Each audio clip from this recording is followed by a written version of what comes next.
Looking good.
Padded Room Podcasting Hour. My name is Darian. I am back for another week of witchy horror, Halloween goodness. My main man buddy is in the house. Yo, yo! Yo, yo! What's happening, dude? Oh, man, I'm like killed myself at work. I'm old. Are you? Yeah. Me too, man. I just discovered that this week. Yeah, it's you too? great. No, I've had like a solid week run of fucking bullshit. I hate it, man. Yeah. I don't know when I got old. You can't convince me that I'm not 22 anymore. No. So I'm going to continue to act like I'm 22 until... And just feel the consequences. Until something falls off. Yeah. Or I can't stop the bleeding. Or something of that effect. What's up with you? What's your problem? So at work we are installing racks and beams with like shelving and stuff like that. You know, a lot of pounding with the hammers, trying to get the beams in place. And, And very physical labor stuff. And, I can feel it in my body. Yeah, man. Yeah. It is rough. Uh-huh. So, last weekend, I ran a half marathon. Right. The night before I ran the half marathon, my daughter wakes up and vomits all over her bedroom floor. Damn. Like 2 o'clock in the morning. Wow. So we're like, oh, shit, that's gross. Now we're kind of sleep deprived. But we ran it anyway. Sore as shit for the next 2 days. As soon as I start feeling better from that, whatever my daughter had is now making its way around the house. Oh. I've now got explosive diarrhea. Okay. Projectile pooping, cold chills, a little bit of a fever. Wear a diaper. No. I refuse to wear a diaper. A man diaper. What little shred of dignity I have left, I am white knuckle holding on to. So that makes its way around. Yeah. Just as I start getting over that, and I'm thinking, okay, I can start getting back to normal now, I wake up with a kink in my neck. I've got a fucking pinched nerve. Buddy. Oh, man. Yeah, pinched nerve. It hurts like a son of a bitch. Well, I hope that's not contagious. Me too. Me too, dude. I haven't had a decent night's sleep in like 8 days now. Oh, wow. So, fuck. I don't even know what I did for the pinched nerve. You know what I mean? I woke up and I was like, fuck. Damn. Whatever I did it in my sleep. Yeah. It's a sleep injury, buddy. Right? Fucking ass. Can't sue anybody for that one. No, I can't even be mad. I don't know what I did. Yeah. You know, it'd be one thing if I, like, slam my hand in a car door or something. I'd be like, oh, I'm a fucking moron. God, what? You probably sleptwalked and did some crazy shit and went back to bed. I must have. I don't know what I did, but it was bananas. Now my arm hurts. I got this thing in my neck. Wow. Oh, it's a pain in the dick, dude. I got to go to a chiropractor. Yeah, good times. All right, buddy. We are without Jason Harrell this week. Jason, I know you're listening, you son of a bitch. Enjoy your week off. You probably missed the second best movie this month, I think. Yeah, second best, huh? Probably, maybe even the third. We'll talk about that next week. Let's go ahead and get into a regular horror show here, buddy. We got horror news. We got listener mail. We got all kinds of fun stuff coming at us. Here comes a little of the old horror news. Oh, yeah.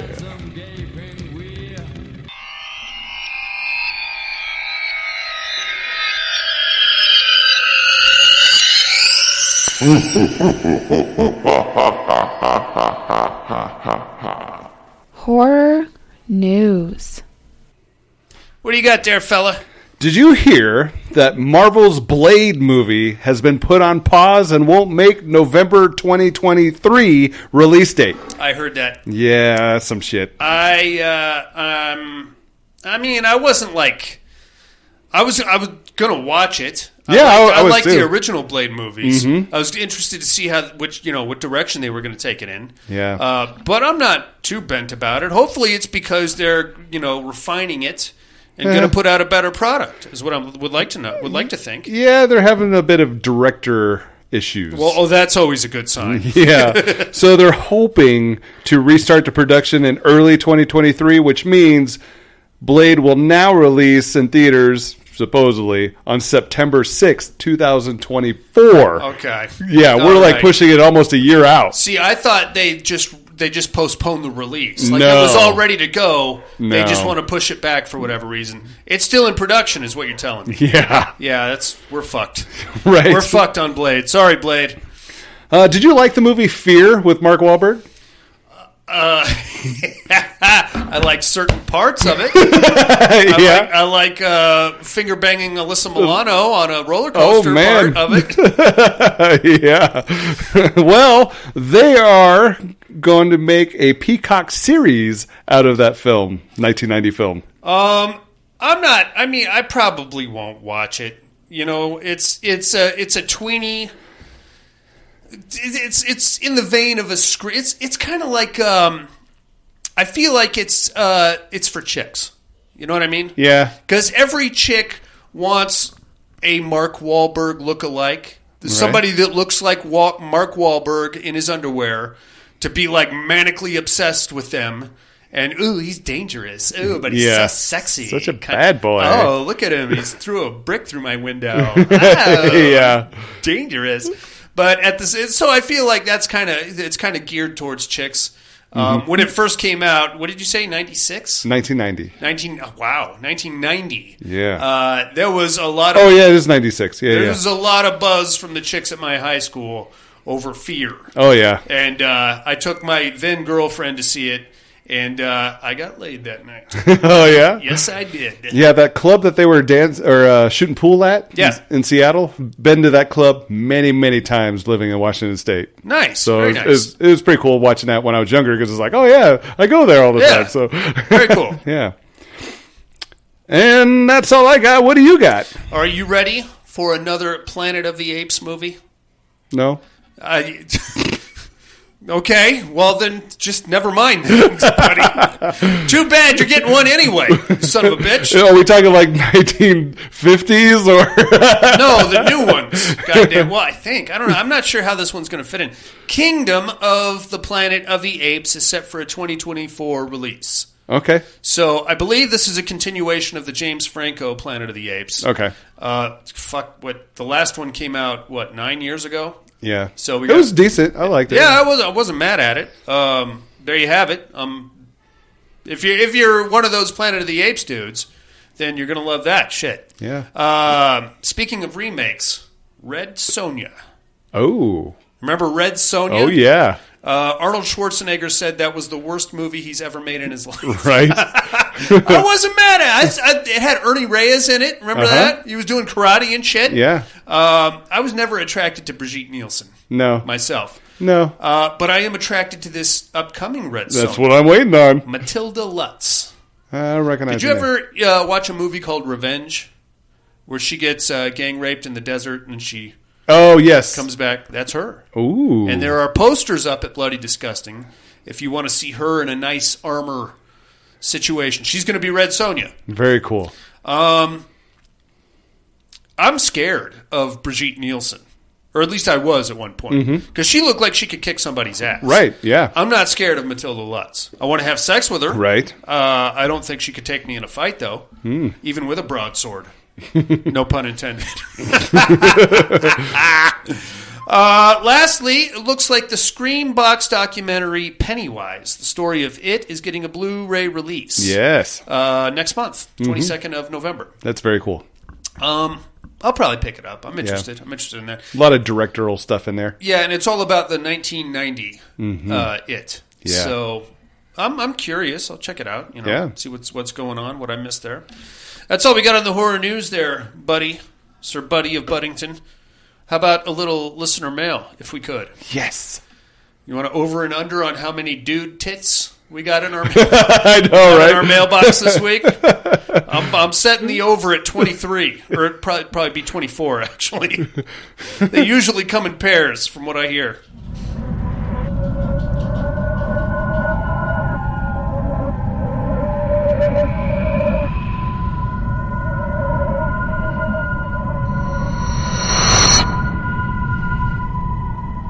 Listener mail. We got emails and voicemails and all kinds of fun stuff going on here. I want to show you my boots and spurs. Okay. I don't know that I want to see that, but all right. I'm happy for you, sir.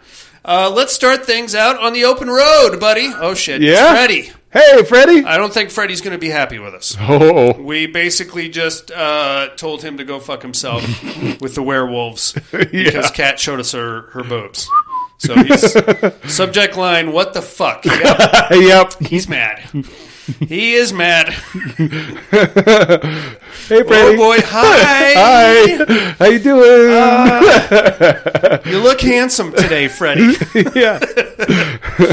Hey, folks, I'm going to get right into it about the rematch. 3-2 on the votes, and the deciding vote was your kid? Now, I'm not even mad at the tits. That was awesome. But the deciding vote was hopefully from one who didn't see the bribery. No, he did not, Freddie. I did not show Deacon Kat's boobs, but I'm sure he'll see him eventually.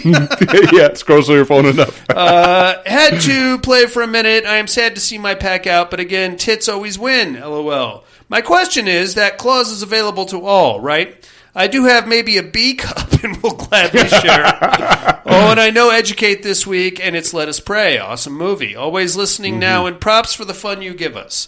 Stay safe out there, and if you say please, I'll show you my tits too. Cheers, Freddie. Thanks a lot, Freddie. What a guy.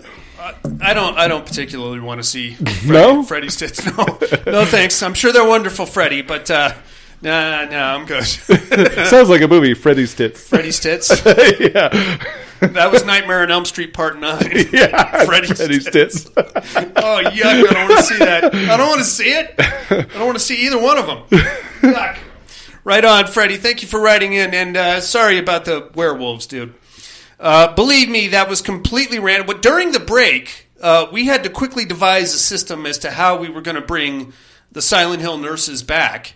And Jason kind of went all Dungeons and Dragons. Oh man, He's like, you got to pull out a D8 and you got to roll the sumbitch, and then we're going to assign numbers to all the. I realize I sound more like Bill Clinton than Jason Harrell.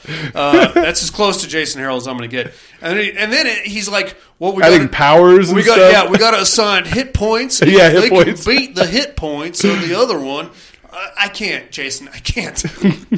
Bring me like a bestiary, and then we'll talk. Bestiary. Yeah. Let's get over to Sydney, Australia. Here comes Tim. Hey, Tim. From the Horror for Dummies group. Yeah. I almost said clowns. I didn't mean to say clowns, Tim. I'm sorry. Subject line, quick question. Hey guys, how's things this week? Just a quick question. If I send you a picture of my boobs, can I have the xenomorphs back in the Terradome? Love you. Now, here's the thing, Tim. We definitely saw this coming. We have seen, of course. Yeah. I have seen Tim naked in total completion. Right? Once upon a time, Tim was in an actual heavy metal band called Thrashed.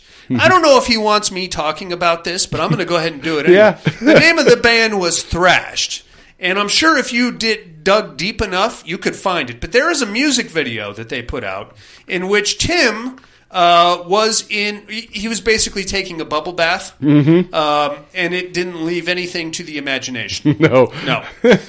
Complete with a full chest mange. I think you have a Blu-ray edition of that, don't you? I do. I've got a couple signed copies. And, so between that and showing us his quote-unquote wristwatch, I think we've seen everything that Tim has to offer. Yeah. We know Tim's entire landscape. So no, Tim. We are well familiar with the curves and crevices of your body. But thanks, though. All right, here she comes, the instigator from London, England. It's the horror slut.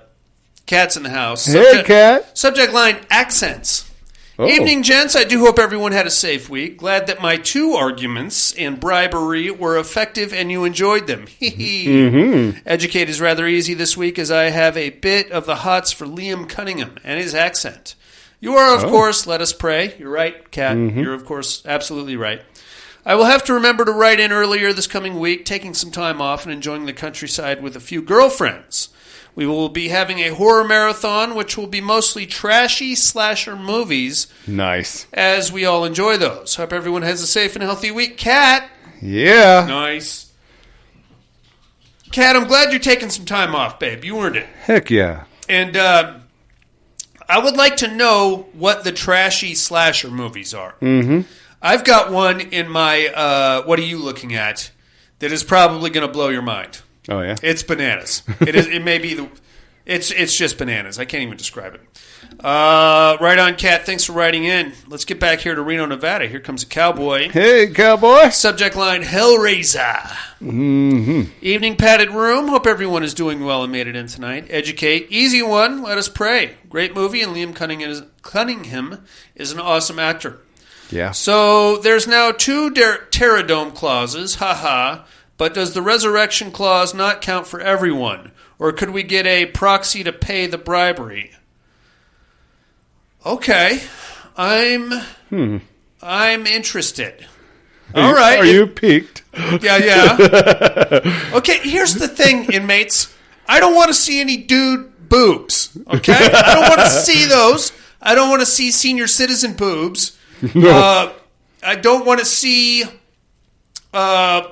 boobs with weird scar. I don't want to surgical scarring. I don't want to see any burn victim boobs. I don't want to see any breast implant mishaps. Inverted nipples. No inverted nipples. And don't just go screenshot the last Playmate and send her to me either. They have to be authentic, amateur, female boobies. And if you can I don't know, dude. I'm gonna add a new clause right now. Get them to hold up a padded room. I want to be in the padded room piece of paper. There you it says go. I want to be in the padded room. Boobs out, and that is the new resurrection clause. Yeah, there it is. And we get a bunch of them. Then instead of Terradome, we could do a titty dome. Oh, the battle of the best breasts. Oh yeah, battle of the breasts. I like that. I like that. Maybe a different podcast. That's never going to happen. It's never going to happen. I did get to watch a few things this week. Finally caught X. It was okay. Not as good as I heard in my opinion. Okay. And watched the new Hellraiser, which I really liked and will rewatch again, I'm sure. I thought the Cenobites looked awesome and female Pinhead was amazing. Left you a little chuckle below. Haha. Also watched The Monsters with the kids. I had fun with it. No complaints. Cool. Back to the grind. Hope everyone has a great week. Catch you on the flip, cowboy. All right. Thanks, cowboy. His meme here is Jeff Goldblum, Sam Neill, and Laura Dern in the Jeep from Jurassic Park. And it says, Disney owns Hulu. Hulu releases Hellraiser reboot. Hulu Pinhead is female. Pinhead is a Disney princess. Yeah. I get it. Hey, yeah. I get that. Yeah, that's quite possible. Hell yeah. I like that. Right on, cowboy. Thanks for calling or writing in there, big dog. We have a voicemail here, buddy. All right. We have one voicemail. It's from our main man in Alabama. The king of the cha-cha, Alan, has arrived. Hey, Alan. Padded room, what's up? What's up, Alan? Boob resurrection. Okay. One time we gave somebody a free Carnival shirt because he showed us a boob. Why not? Anyway. Yeah. Why not? No Terradome ain't happening this week, but Mr. Darian, are you, Let Us Pray? Yes, sir! Yeah! Double check that. I've seen the movie. It's a great show. Anyway, hope everybody's doing good. And yeah, dude, you're Let Us Pray. There's another one that's similar to that. I can't remember what it is. There's quite a Anyway, few. have a good one. Bye. You too, Alan. All right. Thanks for calling in, big dog. That is all we have on the listener mail, buddy.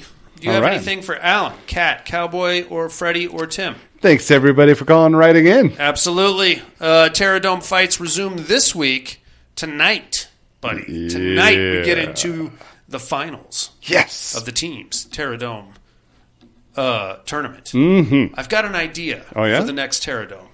I'm going to float it past you during the break. Okay. I don't know that I want to let that cat out of the bag yet. All right. I think I'm going to take some time off after this Terradome, and then I've got a new idea. What we might do. Okay, anyway, let's get into a movie here.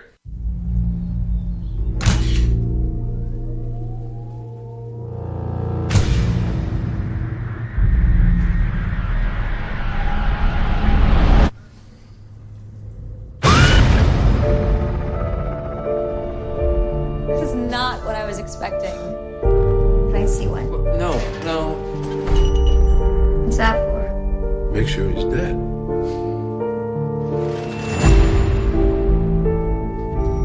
Sheriff.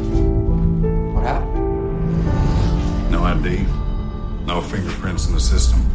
For now, she's a Jane Doe. He needs my help right now. 11 o'clock, I'm all yours. Subject is in her mid to late 20s. Hair brown. Eyes gray.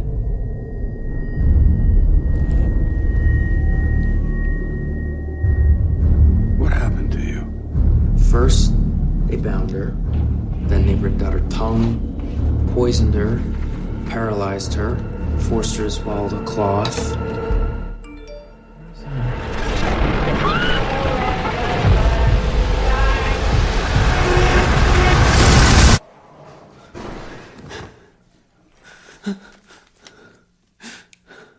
Dad?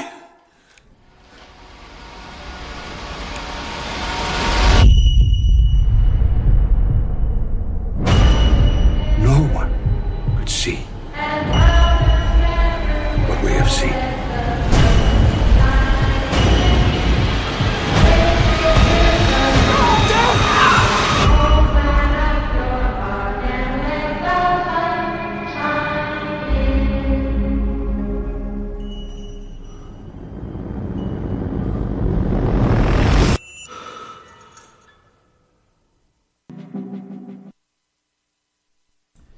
It's the Autopsy of Jane Doe, buddy. Yeah. 6.8 stars on IMDb. That's a full 3.5 stars, better than President Evil. It's directed by Andre Overdahl. You recognize that name? Have you seen a movie called Troll Hunter? Oh, no. Same director. Okay. Well, watch Troll Hunter. It's a good show. Yeah. Written by Ian Goldberg. Stars Brian Cox, Emil Hirsch, and Olwen Catherine Kelly. It's got a solid R rating, this bad guy. Yeah. This is probably, if I had to write a top 10 list of my all-time favorite horror movies, Oh, yeah. this would probably not be on it. But it would be in the honorable mentions, for sure. Yeah. It might It might make number 10. make number 10. It's a great show, is what I'm telling you. I love this one. A lot going on here. It's very easy to forget that we are in witch month when you're watching this movie. Yeah. Because you don't find out the witchiness until like the last 20 minutes of the movie. Right. Give or take.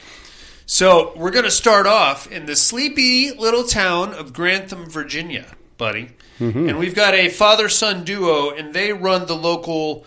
I think they run the local funeral parlor / morgue, and I believe they are also the county coroners. Yeah. Because they do a lot of signing off on death certificates, right? Cause of death. Probably small town. Yeah, you gotta fill a lot of jobs. Yeah. There, and I don't know that I would live in this house, but it's an interesting concept. So basically, the morgue, mortuary, funerary prep area is in a sub basement of their ranch style house, which is above ground. Yeah. Which is pretty cool. Yeah. I mean, I like the idea of working from home. I don't like the idea of working from home. And a cop can show up at your door? With a dead guy. Yeah. Is the thing. I'm having dinner. Yeah. Bing bong. Hey, we got a dead one for you. Okay, I'm watching Tales from the Crypt. There's 14 dead guys 6 feet below my feet. That's a bit of a thing. That's weird. That's right. You realize it's Sunday and the purple team is playing. Yeah. And there's dead guys. There's purple dead guys because of rigor mortis. Yeah. And I would like to watch the Vikings lose this week. Thank you. Yeah. That's kind of weird, man. I mean, I get it. This is like a generational thing. Right. We'll get more into the backstory of these two here in a minute. But that's what's going down, and we're actually going to start off somewhere else in this sleepy little town where there's a crime scene. Mm-hmm. Multiple murders. Oh, yeah. It's very gnarly. Yeah, shotgun stabbing. Blood everywhere. Massacre in this sleepy little town. Suburban area type of a thing. Basically, the cops go in there. They find dead bodies everywhere. And this is like a suburban family. Yeah. What the fuck is going on? It looks like they killed each other trying to get out of the house. Yeah. No forced entry. It looked like they were trying to get out of the house. Mm-hmm. Old couple too, wasn't it? Yeah. And there was a couple of kids in there also. When they get down to the basement, they find another dead body, young lady, half buried in the dirt floor of the basement. Like, whoa, okay, there's another dead body. Can't figure out a cause of death on her. No. And she's pristine. No obvious gunshot wounds. She's pristine. Wounds. So very cool. They bag everything up. Crime scene, CSI guys come in. They take the mysterious dead body from the basement to our father and son, the Swintons, over at the house/morgue/mortuary situation. This is where we meet these two. Played by Brian Cox and Emil Hirsch, father and son. Yeah. I love these two guys. Yeah, they did great. It makes me jealous, is what it is. I never connected with my dad over anything. Yeah, me either. Nothing at all. Could you see the idea of me and my dad standing over a dead body? Forget it. No way. We couldn't agree on which team to root for. Right. A dead body. Get the fuck out of here.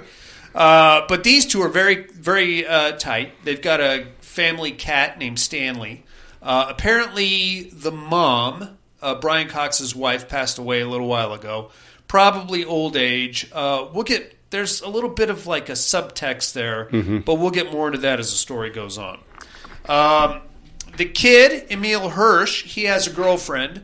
Her name's Molly. She's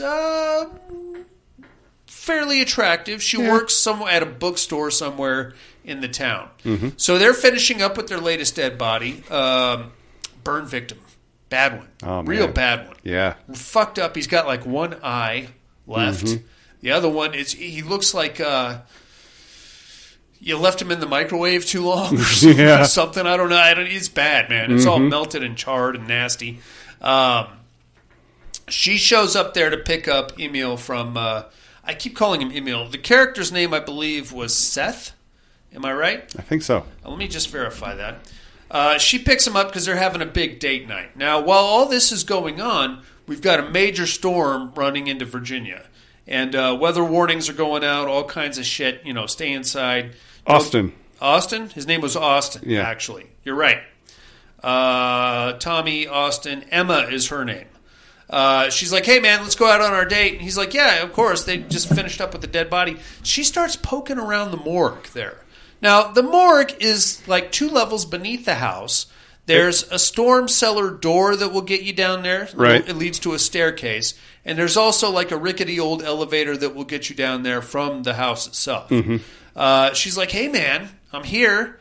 Show me around the morgue. It's kind of sexy. If I was him, that totally would have turned me on. Dude.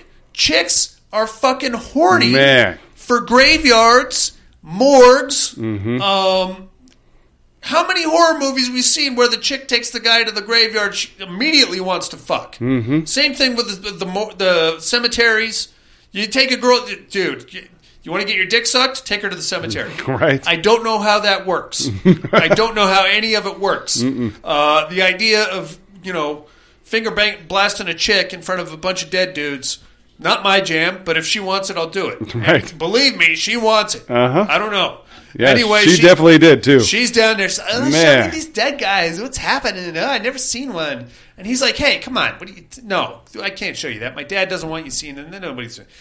Dad pops up, and he's like, yeah, go ahead. Show her a dead one. Yeah, he knows. Yeah. He knows. Hey, she wants to see. She's an adult. Go ahead. Son, you need to get laid. Yeah. Actually, we both do.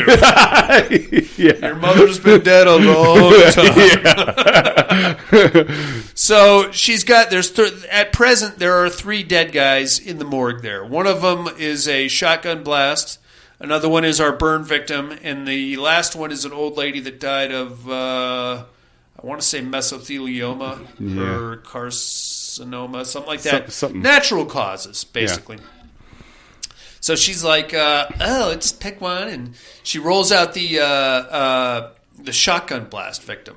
First thing we notice is that somebody has tied a little bell to the big toe there. Ding-a-ling. And Tommy, Brian Cox, comes by. He's like, well, in the old days, they weren't always 100% accurate on who was dead and who wasn't. How weird would that be? That is scary as shit. Yeah. Wake up in a fucking coffin 6 feet under the ground. Fucking fuck! Yeah. Holy shit! Or if you're in that little box room in that morgue, I'll take that. Wham! You wake up, hit your head. I'll take that over the already being buried. Oh shit. Yeah. But so that they would start squirming. You'd hear the bell. Oh shit! That guy's alive. Let's dig him back up. Kind of a thing. Tommy likes to stand on ceremony, and he calls himself a traditionalist. So he still puts the bells on the big toes. Mm-hmm. Kind of a fun little thing he does. Oh yeah. She's like, she starts pulling the sheet back on our shotgun victim, and then Austin is like, no, you don't want to see that. You know, some things you can't unsee.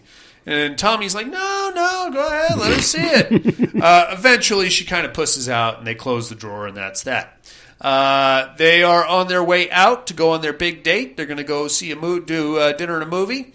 As they're walking out, the sheriff is walking in with another dead guy. Mm-hmm. And Austin sees him walk past, and he's like, another dead guy. And then Dad... it's already late. Yeah. By late, it's like probably 6 in the evening. It's not that late. Tommy's like, no, go on your date, have fun. You kids go enjoy yourselves. But Austin feels bad, so he's like, I can't. I got to stay and help my dad with this.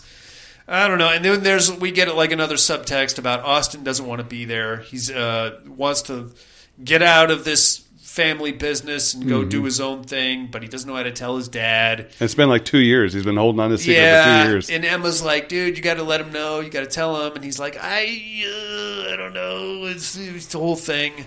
None of this is going to get resolved, by the way. Yeah, no. There's just going to be blood and screaming and credits, and that's going to be it. Yeah. Eventually, Austin breaks, and he's like, look, we'll go to the late show. Let me just help my dad with this. We'll wrap this up super quick. Come get me around 11 o'clock. We'll go have some drinks, catch the midnight showing of whatever the fuck. We'll still have our date. Just come back around 10:30, 11 o'clock. I'll be ready to go. She gives a bunch of pissing and moaning, but eventually she agrees and wanders off, and Austin goes back down there to help his dad with this new dead body. And this is where we meet our Jane Doe. Now, this is the young lady that came out of the earthen floor basement of the couple that we just met, the big crime scene. So they're like, okay, what's going on? The police chief is like, I don't know what's going on. I got a whole bunch of dead bodies in a house.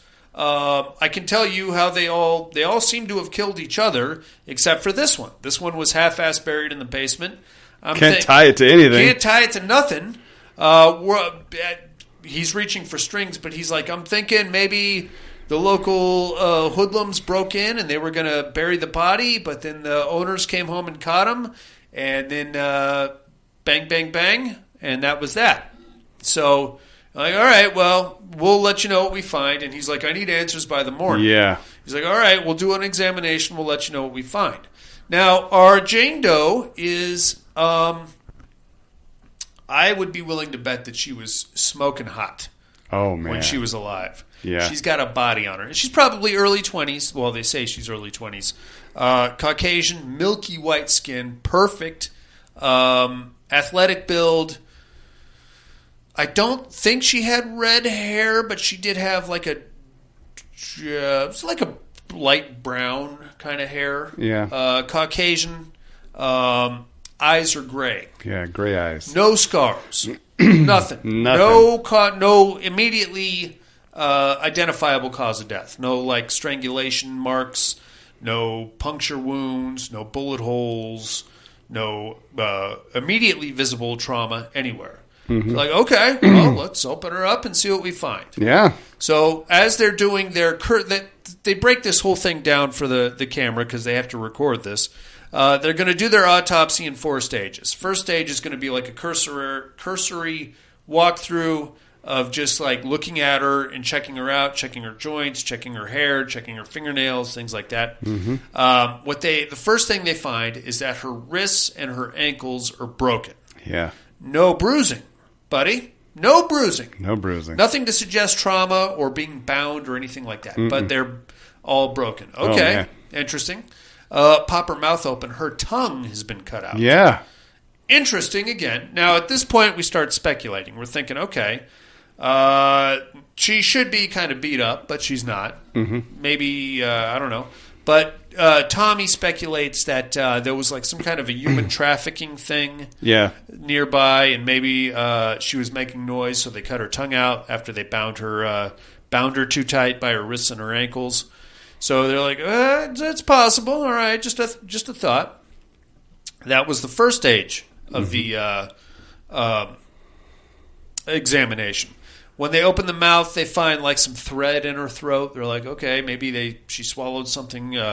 Maybe she was gagged, and part of it kind of got into her esophagus. Now it's time to open her up.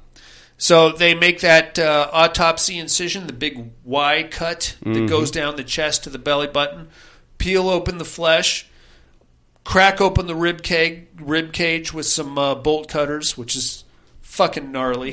Right. The first thing they notice right off the bat is that her lungs are heavily smoke damaged. Burned, yeah. Basically blackened.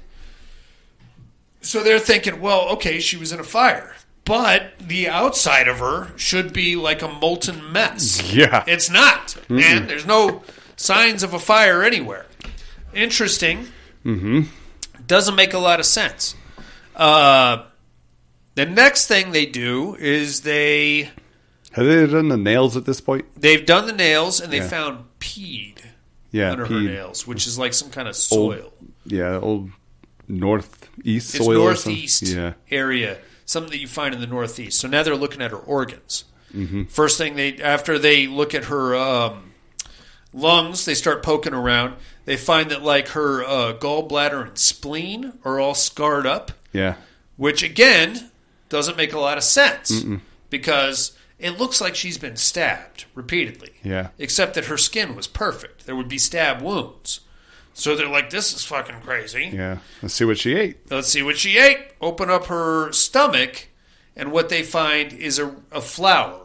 Am I right? It was some kind of a plant. Yeah. They're like, what is it? It's some kind of a plant. So they put it under the microscope. They do a quick, some research on it. Yeah, that was the first thing they found in her stomach. Yes. Well, they find something else in her esophagus. Oh, yeah. In her stomach is this flower. They do the quick, and they find that the flower is native to the Northeast also.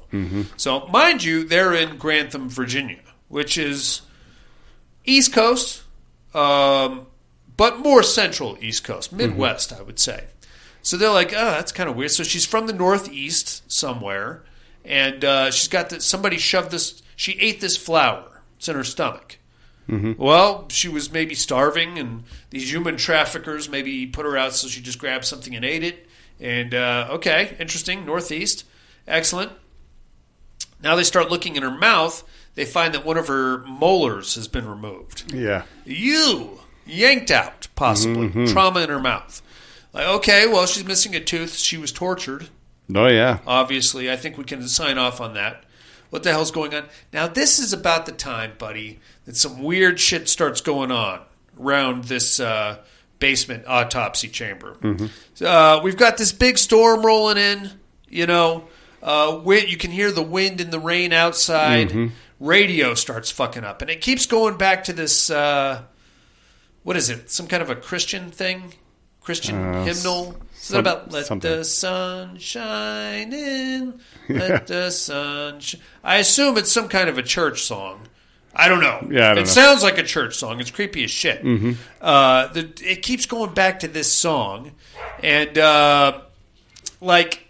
it's funny because it's kind of almost Ghost Hunter-esque. like the way the radio will flip back and forth. So like the first time they cut her open, the radio jumps to like a weather station, and it's the storm coming. Guy's like, you don't want to be part of this storm or something like that. Yeah. But then they cut her open anyway. Yeah. And then it's like the radio's talking to them. Yeah. Almost. Yeah. You know, like she is trying to talk to them to be like, don't quit, stop it, stop what you're doing. Yeah. But they're not really paying attention. And like, to be honest, if I was there to do a job, I'd just turn the fucking radio off or put a tape in or something. I don't know.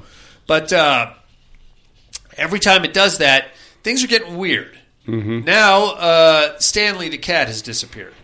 And there's a bunch of weird clanking noises coming from a little office down the hall. So Austin goes down there to check it out. Stanley has got himself somehow fucked up in the air conditioning ducts. A dead mouse? Something. Well, that was before that. Oh. But when they find Stanley, he's all mangled in the air conditioning. Oh, yeah. So they grab him, they pull him out. He's fucking done. Unfortunately, Tommy has to come down, snap the cat's neck, and throw him in the old crematory there. That sucks. And then we get that was Mom's cat. That was Mom. That was one of the last things that Tommy had of Austin's mom. That's so sad. Very sad. My mom had to do that too. She had to put a dog down, and that was like hers and my dad's dog that they bought together. Oh God, I was so. It isn't funny, but the first time I tried edibles was oh no. Well, it was that night, and I did it with my wife and my wife's mom. And we ate way too much. Oh no! And like as soon as I ate, my mom called and she's like, "I had to put Lizzie down," and I'm like, "I'm so sorry, Mom. Come on up if you need, if you feel like it." And I'm like, and then like she's like, "Okay, I'm coming up," and I'm like, "Okay." And then the edibles hit, and then here comes my mom, and I am high as a kite, and I'm like, "Mom, I can't. I please don't hug me. I can't touch you right now. I just need to go be in a dark room by myself." And she's like, "Well, this is why you're with your father." And I'm like, "Mom, I can't do it. I'm sorry. I am on Plan 9 from outer space. I don't even know if you're really my mom." She's like, "Well, but I had to put Lizzie down. I'm sorry, Mom. I can't." Anyway, it's kind of a traumatic thing for Tommy, obviously. He's like, "Just give me a minute." So it's what we're doing here is we're building the family history through the plot of these two. That sucks. Obviously, Tommy was very close to his wife. She passed away. We're going to get more into that in a second. Austin feels very bad about this. Nobody wanted to put Stanley down, but whatever got a hold of him in the air conditioning duct fucked him up pretty good. So obviously, there was some crazy thumping going on in there. Sounded like somebody threw him in a dryer. I was gonna say, you know how like the vents, some of them have like the fan that goes around. Yeah. It's like it got right in that. That could be. Yeah, I don't know. I don't know how that works. So that's all. That's bad. Now we get. Tommy's the type of guy that just is like, you know what? Let's get back to work. I'll feel better. Right. Let's get back to work. So that's what they do. Now they are continuing their internal examination of her. They open up her esophagus, and that's where they find something else. What we've got here appears to be a little mini burlap sack. A little bundle of burlap, like wrapped up.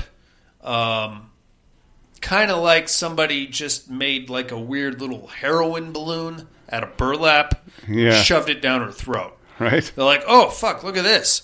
Take it out, open it up. It's got like a bunch of occult symbols on it. Yeah. And when they open it all the way up, they find her missing molar. Yeah. So somebody popped a tooth out of her and made her swallow it wrapped in burlap. Nasty stuff. We look at the symbols written on the burlap. It's a bunch of weird occult stuff and Roman numerals and things like that. And they put it under the microscope. They start looking at it. They can't quite figure it out because, well, we'll get into what it actually means later on. Now the weird shit is getting even more crazy because the lights are starting to go out. The storm is rolling in. A lot of weird shit going on. Eventually, the lights go completely out. They start to realize what's happening, so they're like, "You know what? We'll finish this when the lights are come back on. Let's get the fuck out of here right now." Yeah. by lights out, I mean power's out. Power's out. So no elevator. They're like, no problem. We'll just go up to use the storm hatch here. Go up the stairs. A fucking tree has collapsed on the storm hatch. They now are stuck down there. Mm-hmm. Backup generator kicks on. Yep.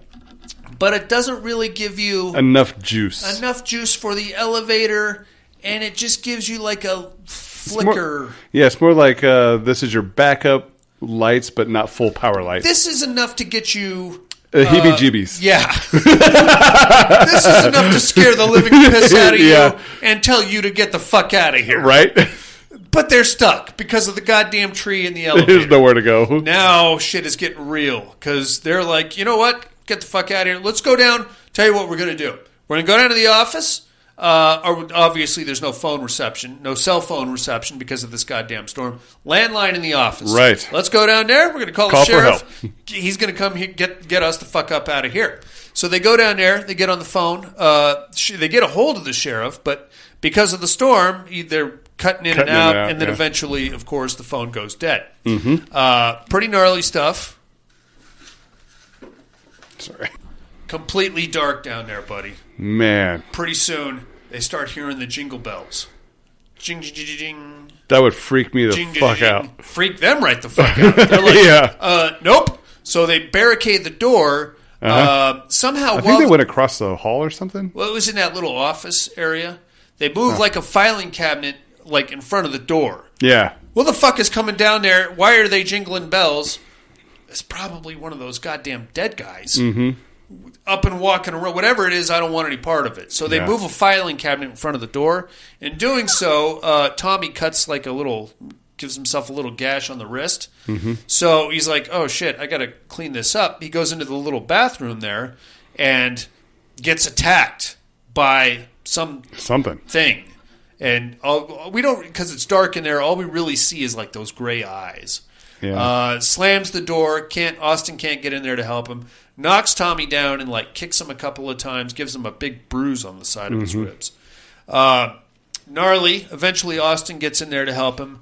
Pulls him out. What the fuck's going on? I don't know. Scary shit. Let's get up out of here. We tried to call for help. They make their way back into the hallway. Dark as shit. Scary. Again. Ching, ching, ching, ching.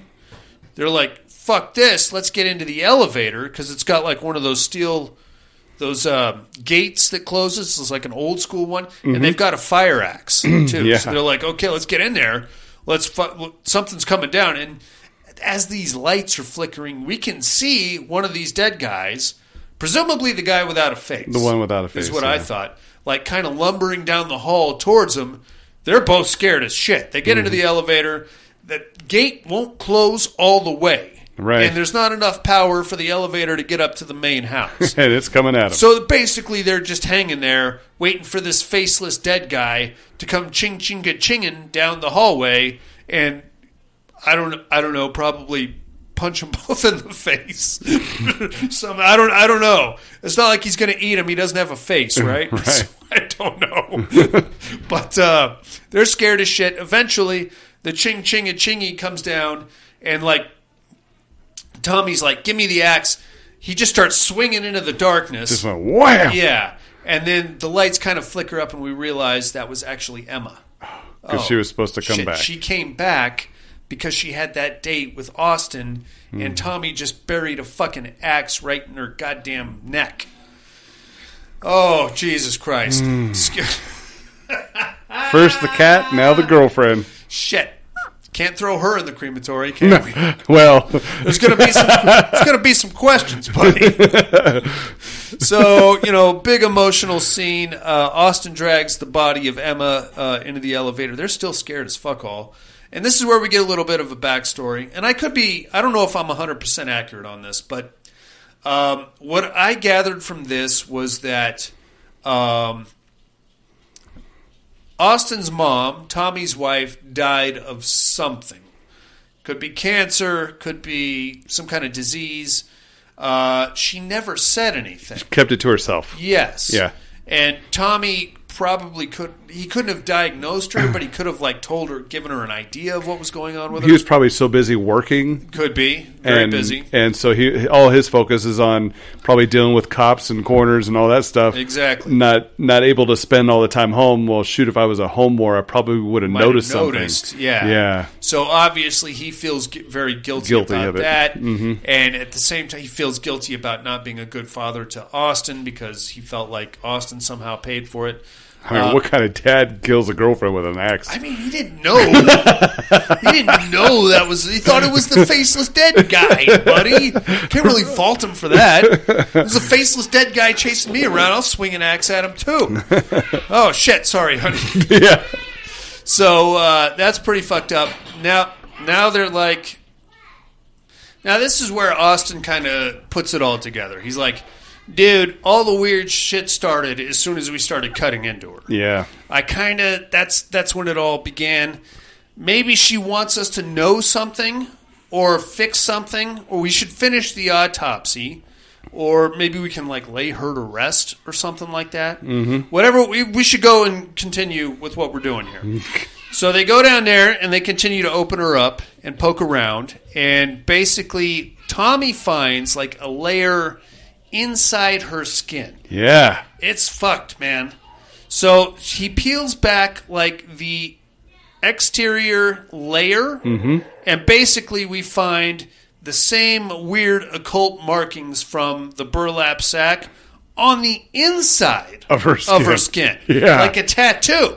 Yeah. You cannot get the inside of your skin tattooed. There's a little wildlife for you.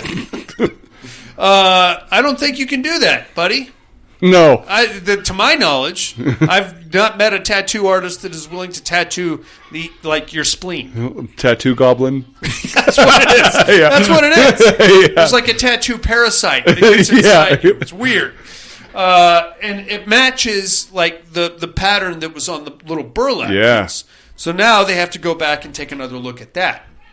What they find is that when they fold the burlap piece in half, it kind of superimposes itself on itself, and then we can kind of read what's written there. Right.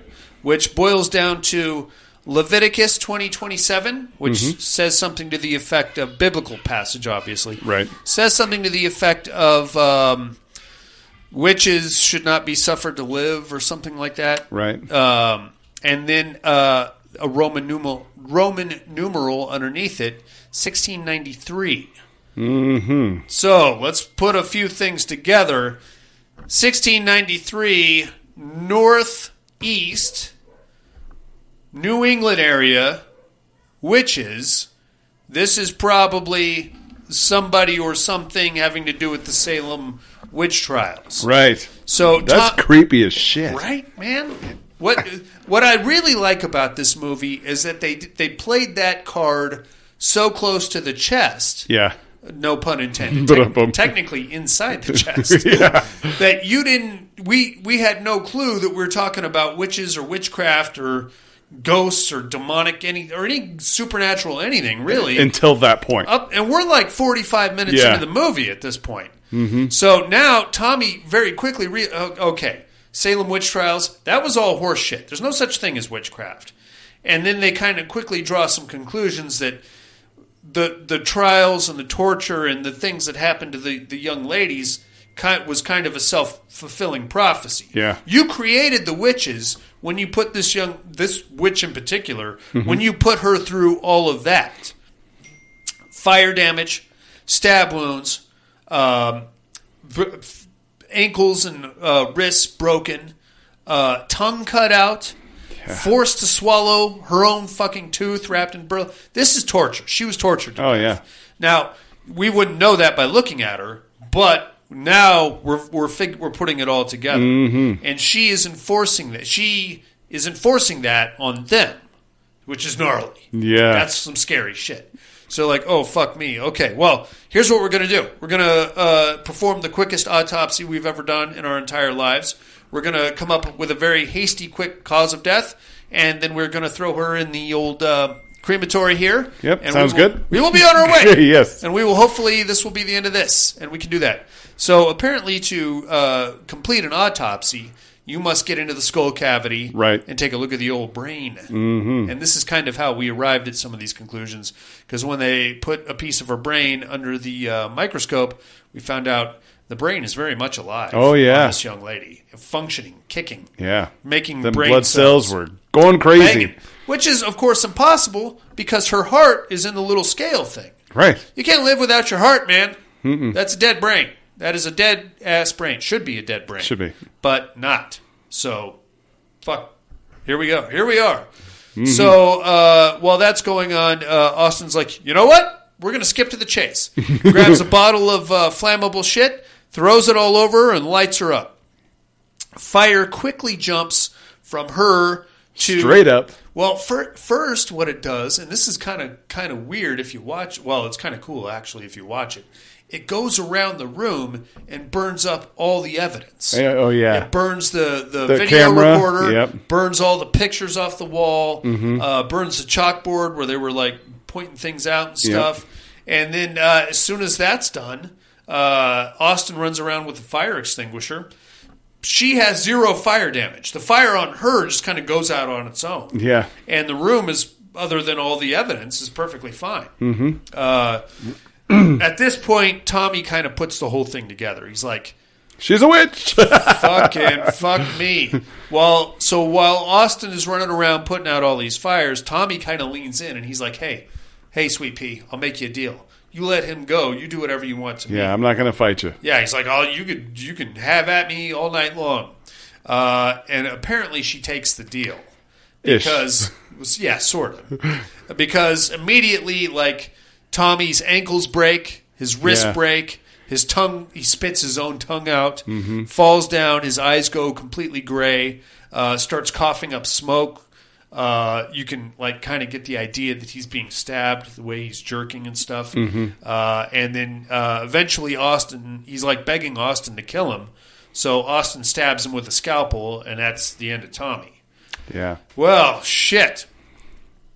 Austin's like, okay, I'm gonna get the fuck out. He hears the cops outside trying to get the tree off the door. So he's like, okay, bye. Yep. I know where to go. Yep. Goes running up there. The Sheldon, the police chief, is like, hey, open up the door. And he's like, no, there's a fucking tree. Can't you see it? He's like, open up the door.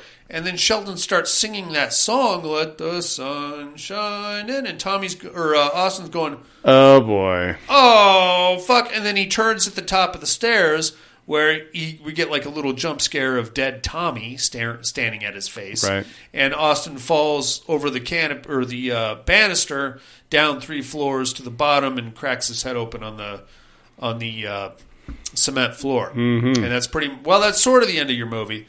After that, we get a postscript of the cops actually coming in, being equally as perplexed at this crime scene as they were the original, and Sheldon telling them to move the body of the girl as far away as they possibly can because he doesn't want anything to do with her.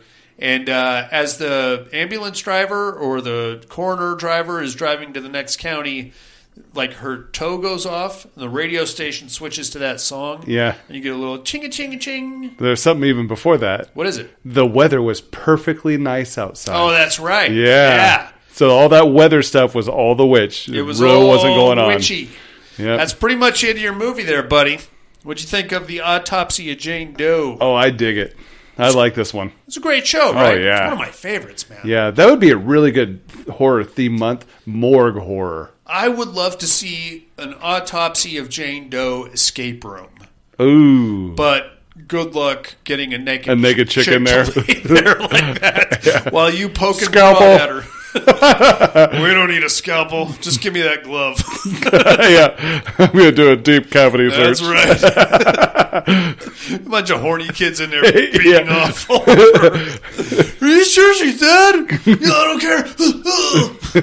Oh, God. Nasty. It's a great show. God damn it. Yeah, it is. If you haven't seen it, you definitely need to check this one out.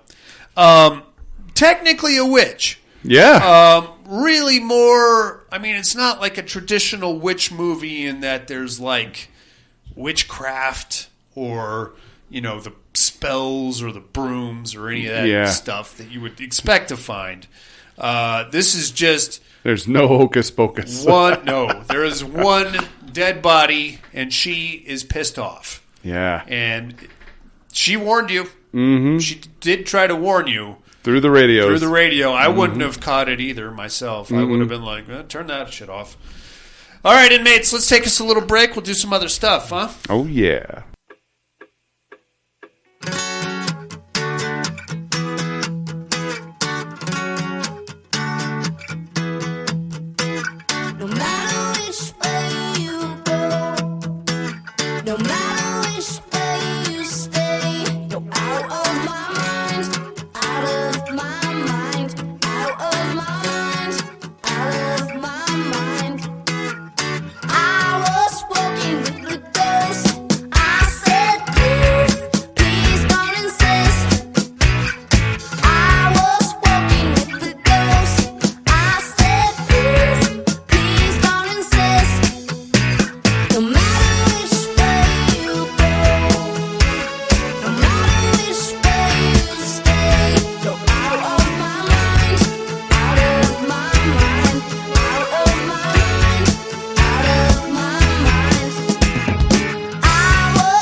Hey inmates, if you like what you hear, head over to the Padded Room Facebook group and support us through the Patreon link with a small monthly donation.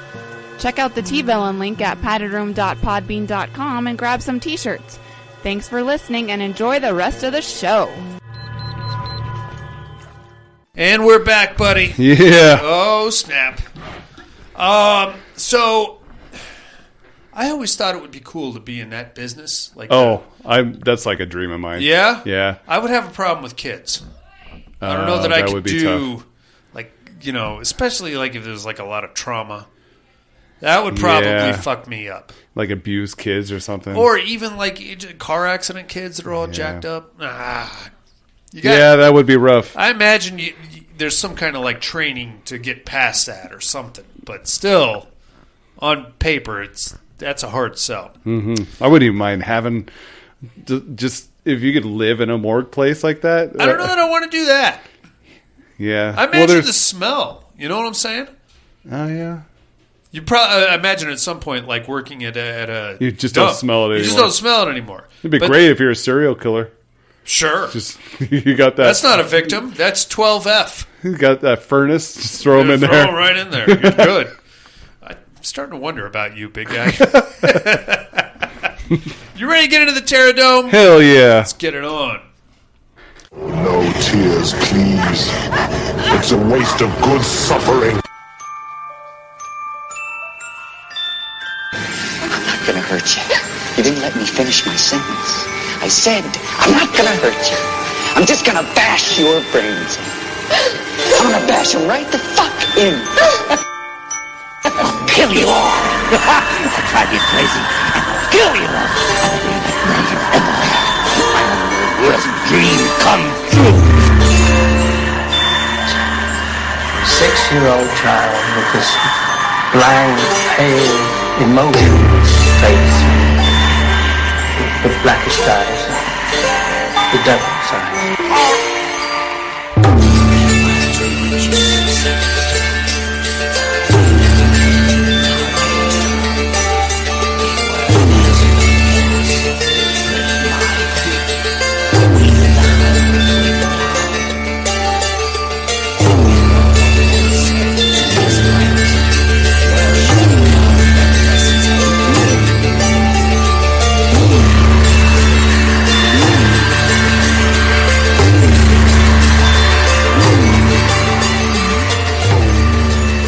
Welcome to the Terradome.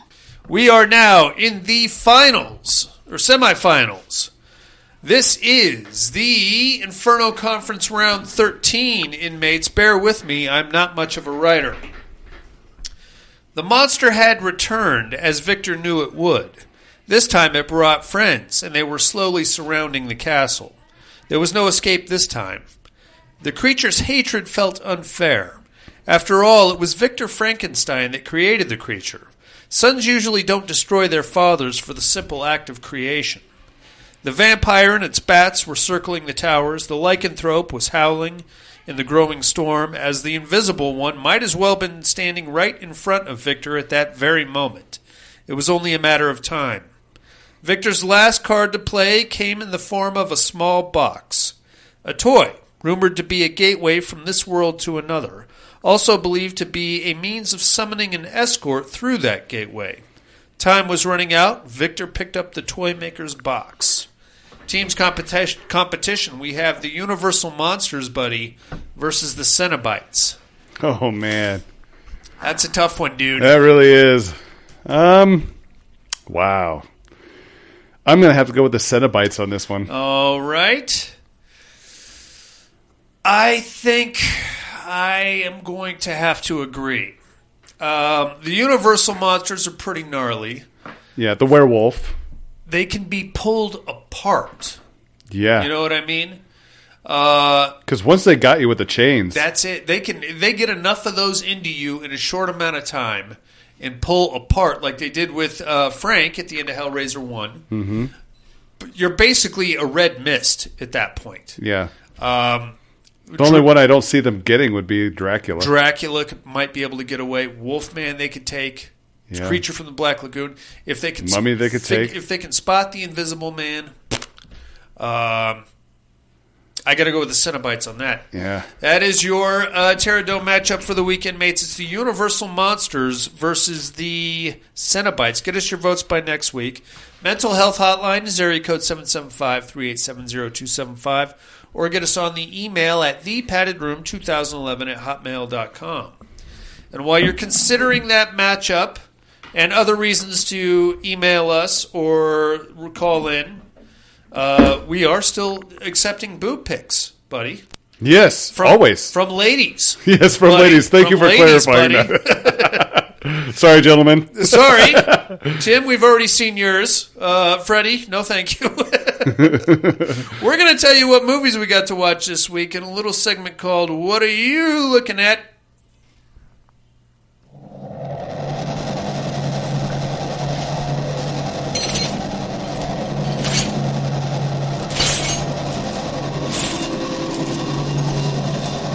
What are you looking at? So it's 31 for 31, buddy. You know what I'm talking about? Yep. 31 days of October. You watch a horror movie for every single day. Yeah, I just can't fit that in. I know it's a tough one. Yeah. I skated one in today, like last minute. Like wow. As you guys were rolling up, the ending credits were rolling. I'm not getting out of it without watching the Blair Witch Project from 1999. Now, hear me out. And I was hoping Jason would show up because I would like to engage him. That conversation. Yes. And I stand by who is the most annoying fuckface in horror history. I stand by Heather Donahue. Yeah, I agree. I can't stand her in it. He calls it the Franklin effect from Texas Chainsaw Massacre. I want to change that to the Donahue effect. Yeah. First off, I love both those movies, Blair Witch Project and the Texas Chainsaw Massacre. Mm-hmm. Fully agree with Jason that Franklin is an annoying shitbird. Oh, yeah. Yeah, he's whiny and oh, Sally. I get it. But on the spectrum of people that I want to punch in the face, number one, I'm not going to punch a guy in a wheelchair. I've been called a lot of things, but I am not a wheelchair puncher. But give me a lady out in the woods. That's right. But a bossy snatch in the woods, I will uppercut right up into those trees. I would like to, at some point, I think, what do we got? Alabama month next month. If nobody gets... if nobody pays for the month of December, I think we're going to do like a douchebag month. Where we're each going to pick the biggest douchebag that we can think of in a horror movie. I'll tell you right now what mine is. I just named it. Who else is a notable douchebag? Carter Burke from Aliens. Oh, yeah. The mayor from Jaws is a pretty solid douchebag. Mm-hmm. PJ from Hellraiser 3, real cocksucker. Mm-hmm. We should do a douchebag month, I think. Yeah? Most hateable characters in horror. Anyway, I watched The Blair Witch Project from 1999, Dead Girl from 2008, weird undead rape in the basement of a abandoned mental asylum, The Gansfield Haunting, 2014. How was that? That has one of my favorite girl-on-girl scenes of all time. Okay. Rumor Willis. She's got a weird face. Yes, she does. But from the neck down... Mm-hmm. She spends a lot of time in a bra and panties in this movie. Oh, is that apartment one? No. It's abandoned. It's like a house. There's like these college kids are doing an experiment in an abandoned house. Yeah, one has a camera. Yeah, well, of course. They have like the experiment. They were doing drugs. She was like, girl. Yeah. I remember this one now. Okay. Yeah. I like that part a lot. Mm-hmm. Willy's Wonderland from 2021. Seen that? Oh, yeah. Love that one. That's part of my 31 for 31. Also, The Dark and the Wicked from 2020. Very cool. Another 31 for 31. Watch the new Hellraiser. Yeah. You watched it too? Yep. What do you think? I liked it compared to like some of the other ones that I've seen. Oh, yeah. Oh, yeah. Yeah, I don't know. I like the whole premise behind it. I thought it was really cool, especially the main, bad guy in it. Yeah. Not talking about the Cenobites or them, but right. So the thing about the Hellraisers is that the Cenobites and Pinhead by proxy have always been more of the murder weapon. They're usually not the bad guys. But there's been some silly looking Cenobites. That's the main problem I had with this one.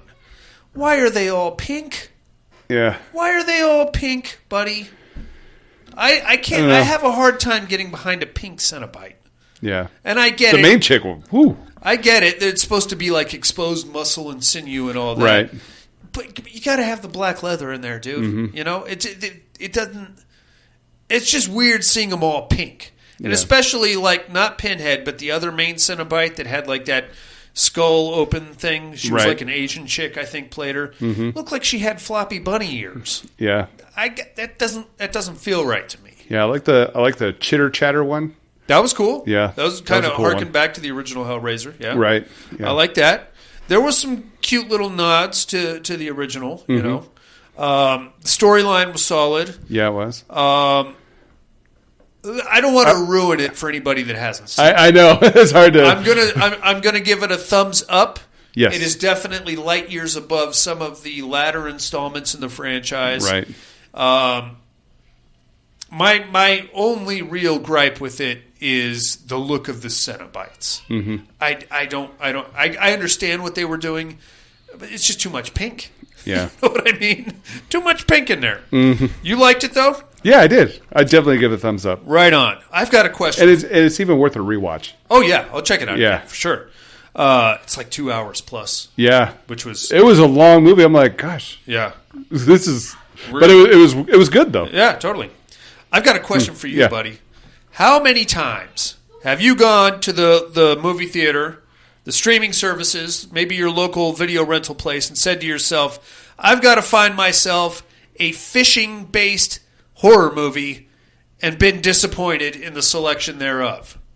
I'm here to tell you that those days are over, buddy. Oh, yeah? Because I have found a fishing-based horror movie for you by the name of Bloodhook from 1986. Wow, an older one, too. It is, and it's about a slasher in which the killer has a giant hook on a reel, and he can cast it with pinpoint accuracy and slash you open with it. With the fullback. And you like this? I did not. I thought it was dumb as shit. Okay, I was going to say, IMDb gave it a 4.3. That's higher than I would have given it. Oh, really? But I will say I have never seen a fishing-based slasher movie before. And now I can...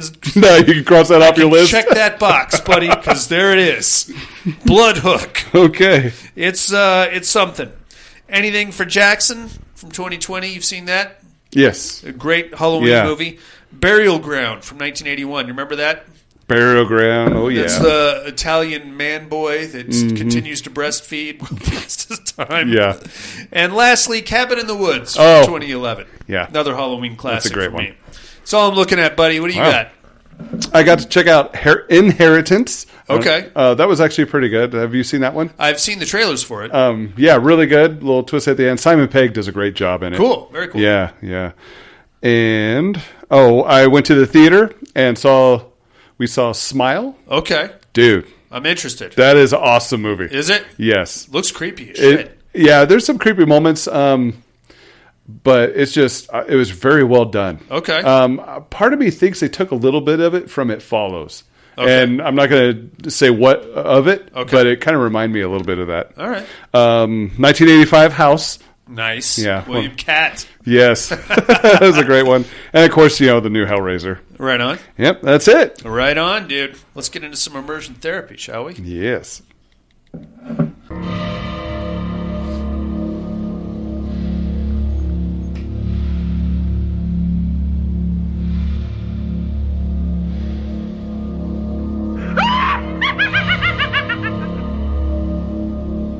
Immersion therapy.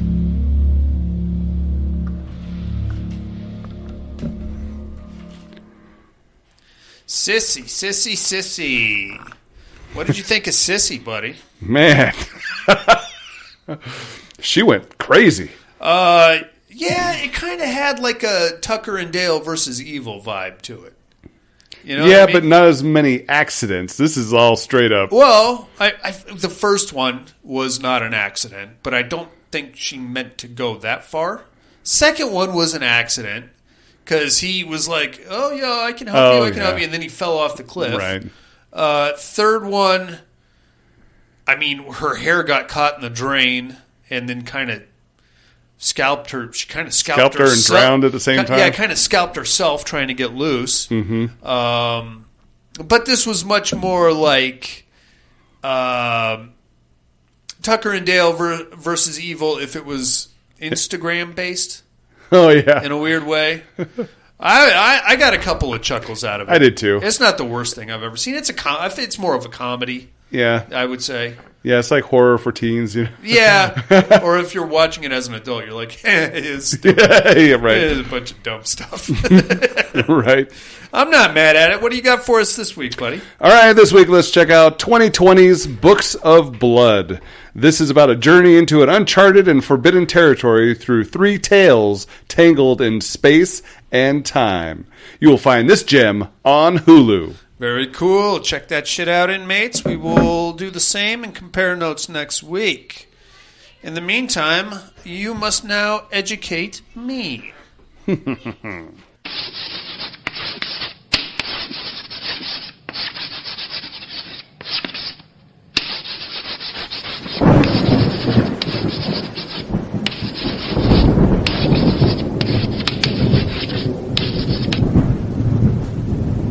Educating Miss Monica.